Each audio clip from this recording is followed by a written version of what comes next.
Ready to fight? Ready. Good. All right, so here's the oncoming force at welterweight, Ian Machado Gary, getting ready for round one. A lot of different ways that he can attack in this particular matchup. He actually told us on Thursday he feels like his grappling might rule the day, but this man is a striker at heart, as well-rounded as he may be. Gotta think that his long-range weapons are going to be a big part of the arsenal of the game plan here tonight.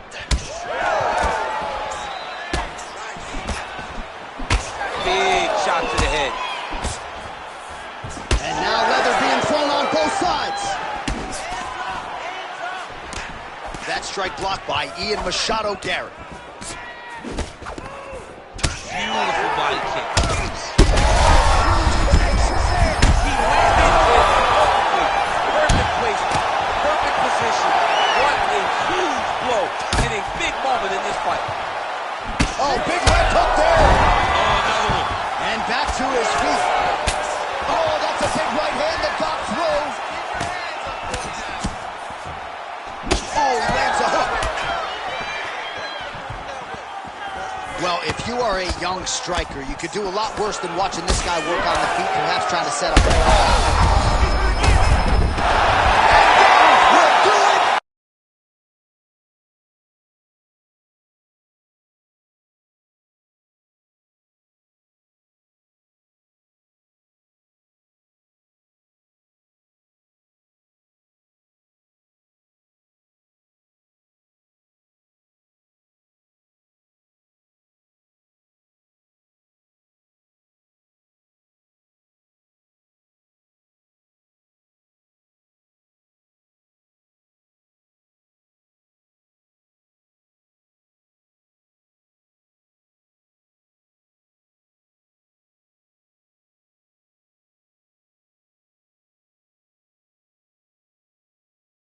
Minute, 53 seconds of the very first round.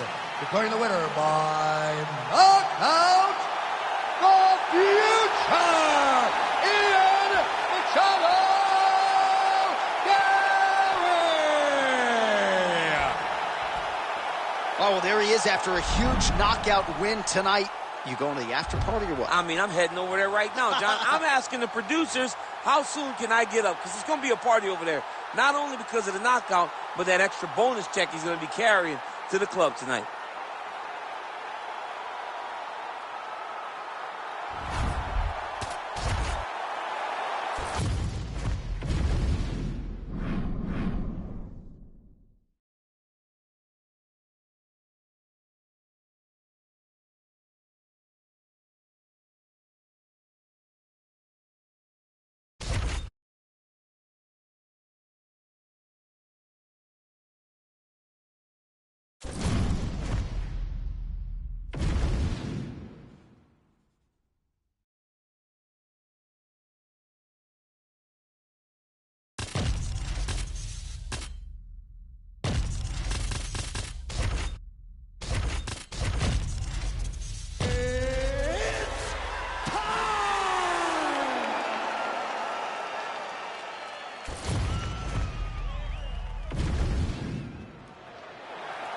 You ready to fight? You ready? Good to have you with us tonight. Of course, we are inside Toyota Center in Houston, Texas, USA. And every time I walk through these walls, I can't help but think about Gilbert Melendez and Diego Sanchez going toe-to-toe back in UFC 166. Remember Rogan? Oh, my God! It was a crazy fight. You could not believe what you were watching. These two guys said, this is the night that we make history. We're going to stand on a quarter in the middle of the octagon and let them fly, and that they did. Houston, the Toyota Center, has been home to some of the greatest fights in UFC history. Oh, nice combination there. He is just killing him with volume tonight. Jab, right hand, body shot. With that offering, DC, he is hurt. What a beautiful uppercut. It landed beautifully. Perfect placement on that shot. Man, they are trading early and often. Here we go. Let's go. This is going to be a good fight. We knew it would. These guys are intent to make it happen. All right, so the uppercuts have been a big part of the storyline in this one, but the setups have really been key for him. He's not telegraphing that strike, and the opponent hasn't been able to. He has not been able to see them. It's a very tricky punch, especially in the way that he throws it. He throws it at a time when you expect so many different strike, but it's because he has such a vast knowledge of just finding that strike. St. Pierre's nose is bleeding now. Yes, looks as though he got cut by one of those offerings from his opponent. All right, so a good job defensively by him here as he raises the guard and prevents any damage. Shades of James Tope. His opponent in a lot of trouble now. That was Cain Velasquez's punch of choice. Every time he landed that overhand right, he hurt people bad. This guy has his opponent hurt very badly again.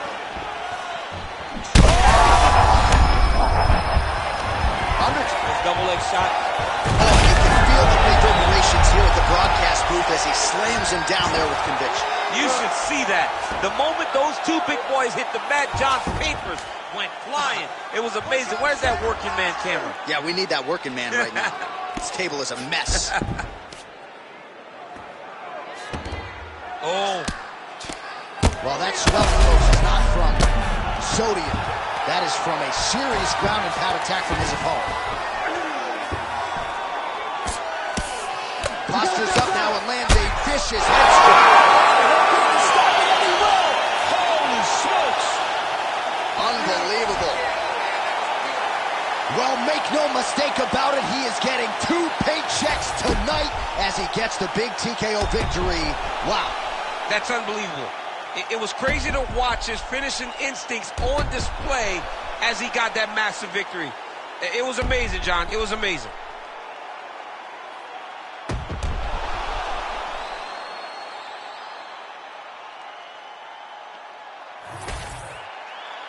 All right, here's Bruce Buffer now with the official decision. Ladies and gentlemen, referee Herb Dean has called a stop to this contest at 4 minutes, 8 seconds of the very first round. Declaring the winner by TKO, George Rush St. Pierre!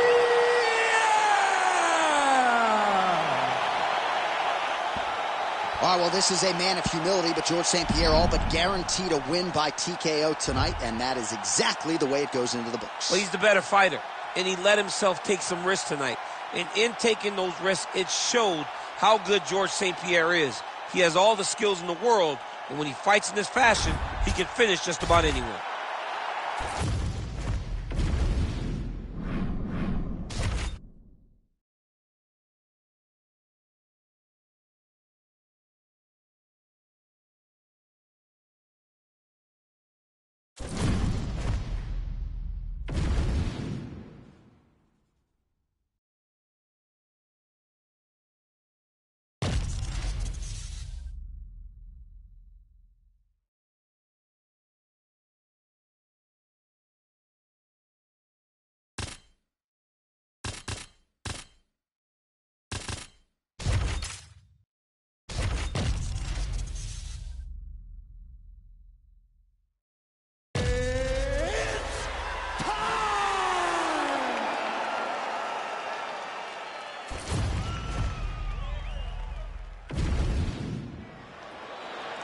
You ready to fight? Ready. Good. All right, with that, we are underway. Thug Rose Namajunas with Trevor Whitman in her corner. She's not afraid to have a little feeling out process here early. This is a fighter who gets stronger as the fight goes on. We'll see what type of start Namajunas can get off to here tonight. She's bad. Oh, beautiful combination. Oh, big shots landed by her now.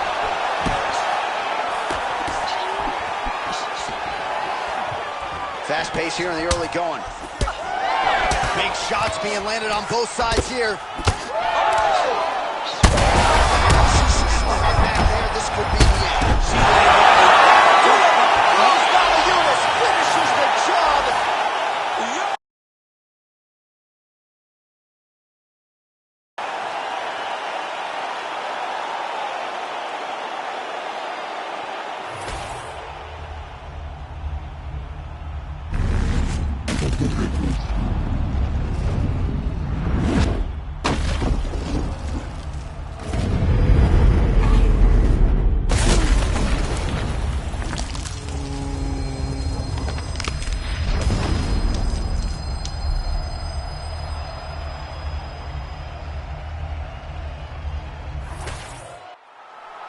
Here is Bruce Buffer with the official decision.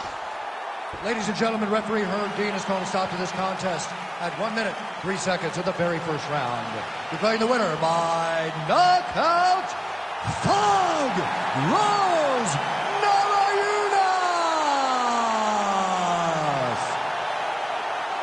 All right, so what an effort tonight as we congratulate Thug Rose Namajunas. It's hard to just say Rose Namajunas without the Thug Rose. It's become her calling, and she was at her thuggish best tonight. Another big victory for Rose Namajunas as she continues to add to a great legacy in this division. Every time she fights and you got a microphone, you know what the...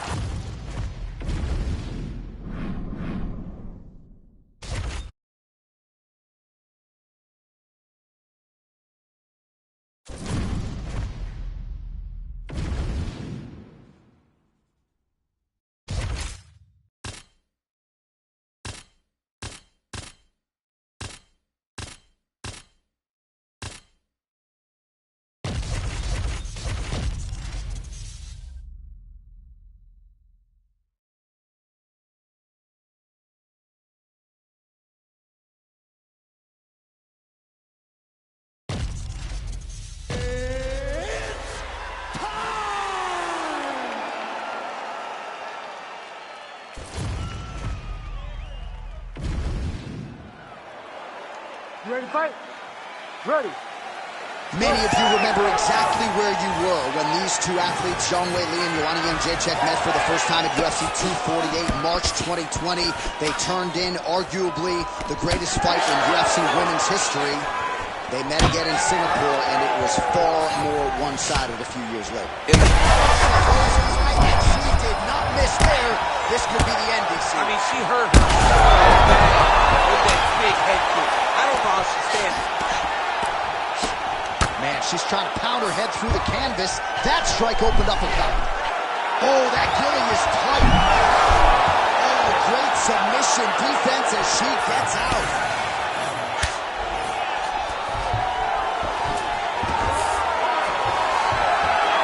That was a slick transition.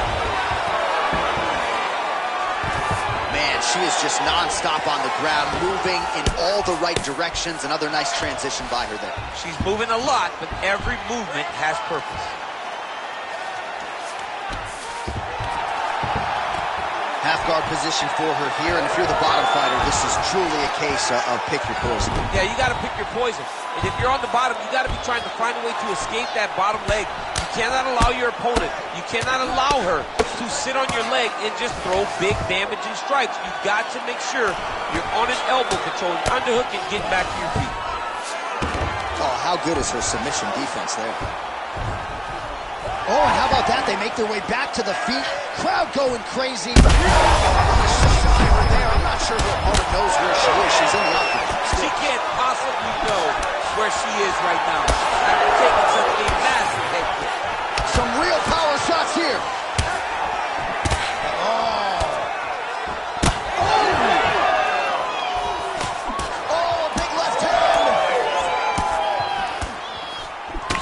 Has been there all night. There's another one by Jędrzejczyk.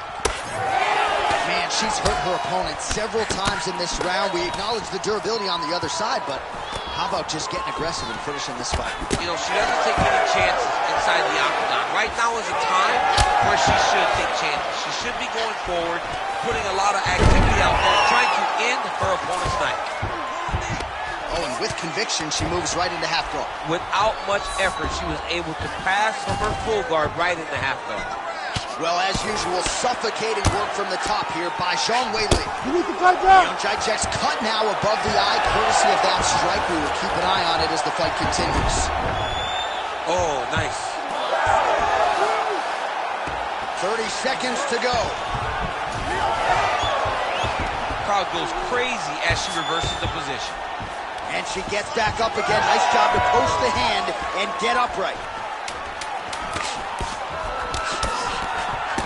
She's headhunting here. She lands a nice combination for the head. Round two straight ahead. Heading back to the corner now. Jędrzejczyk's bleeding from the forehead there a little bit. It doesn't appear to be too bad. The focus for the cut man, though, to make sure that he can stop the bleeding and not allow the blood to get into the eyes. All right, back to the stools now. The cut man would appear to have his work cut out for him. She absorbed a lot of strikes in that round, and as such is dealing with a big cut above her eye. Yeah, they say that she's one of the better strikers in the UFC, and it was on full display in that round. She was landing shot after shot after shot, and ultimately she got to the one that opened her opponent up. All right, we'll see if the cut man can stem the bleeding here a little bit, but that becomes a major storyline now as this fight resumes and this next round gets underway. Just misses with a left hook there. Oh, big elbow. And both fighters exchange in the pocket. Nice right hand there from Joanna Jędrzejczyk. She's got that look in her eye tonight. That'll scare a lot of men, never mind women. I mean, the boogie woman, right? Doesn't she call herself the boogie woman? She's the boogie woman that's coming for you. And you see that she's back in that state that allowed her to become the longest reigning strawweight champion in UFC history. She is so dominant from the top position. She does a good job of recognizing that the shots are coming, and she's got to get out of the way. She's got her back now. Well, this is some serious pressure from the top.